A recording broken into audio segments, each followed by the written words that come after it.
ভাবুন তো, একদিন সকালে উঠে দেখলেন ঘরের ট্যাপ খুলে এক ফোঁটা পানিও পাচ্ছেন না। এই কল্পনা খুব শীঘ্রই ঢাকার কোটি মানুষের জন্য এক বাস্তব অভিজ্ঞতা হতে যাচ্ছে, কারণ খুব দ্রুত খালি হয়ে যাচ্ছে ঢাকার মাটির নিচের পানির মজুদ। ঢাকা শহরের বুক চিরে প্রতিদিন যে কোটি কোটি লিটার পানির ব্যবহার হচ্ছে, তার বড় একটা অংশ আসছে মাটির গভীর থেকে। কিন্তু ভয়ের খবর হলো, মাটির নিচে যেভাবে পানি তোলা হচ্ছে সেভাবে আর রিচার্জ বা পুনর্ভরণ হচ্ছে না।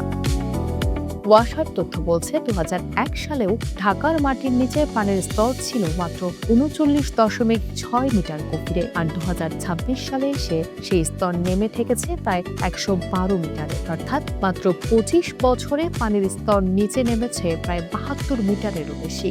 মিরপুর, পূর্ব মানিকপুর কিংবা শাহজাদপুরের মতো এলাকায় পানির স্তর নেমে গেছে উদ্বেগজনক হারে। প্রশ্ন উঠতে পারে, ওয়াসা কি পানি সরবরাহ করতে পারছে না?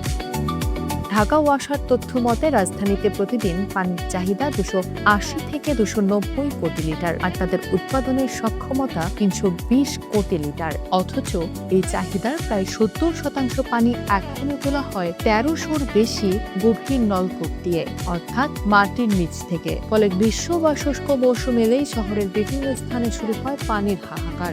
কল দিয়ে পানি আসে না, এলেও তা অনিয়মিত।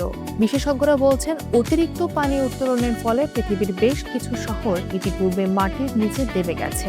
মেক্সিকো সিটি, জাপানের শহরগুলো কিংবা ইতালির মিলানের মতো জায়গায় মাটির নিচের পানি শেষ হয়ে তৈরি হয়েছিল ভূমিধসের ঝুঁকি।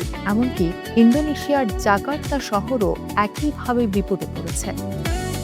ঢাকার ক্ষেত্রে যদিও এখনো কোনো সুনির্দিষ্ট গবেষণালব্ধ প্রমাণ নেই, কিন্তু বিশেষজ্ঞরা সতর্ক করছেন, পানির উত্তোলনের এই ধারা অব্যাহত থাকলে ঢাকার মাটি ও পরিবেশের উপর বড় ধরনের বিপর্যয় নেমে আসতে পারে। তবে পরিস্থিতি নিয়ন্ত্রণে সরকার ও ওয়াসা বিকল্প ভাবছে। লক্ষ্য নেওয়া হয়েছে ২০৩০ সালের মধ্যে মাটির নিচের পানির উপর নির্ভরতা কমিয়ে ৮০% পানি নদীর মতো উপরিস্থ উৎস থেকে সরবরাহ করার। এর জন্য সায়দাবাদ, পদ্মা ও রূপগঞ্জের গন্তরপুকুর পানি শোধনাগার প্রকল্পগুলোর কাজ দ্রুত শেষ করার তাগিদ দেওয়া হচ্ছে। কিন্তু পানি বিশেষজ্ঞরা বলছেন, শুধু বড় বড় প্রকল্প নয়, ভূগর্ভস্থ পানি রক্ষা করতে ওয়াটার অ্যাক্ট ও বিদ্যমান নীতিমালাগুলোর কঠোর বাস্তবায়ন সবচেয়ে বেশি প্রয়োজন। পানি অপচয় কমানো এবং প্রাকৃতিক জলাধার রক্ষা না করলে অদূর ভবিষ্যতে ঢাকা এক ভয়াবহ পানি শূন্যতার মহানগরে পরিণত হবে। সচেতন হওয়ার সময় কিন্তু এখনই।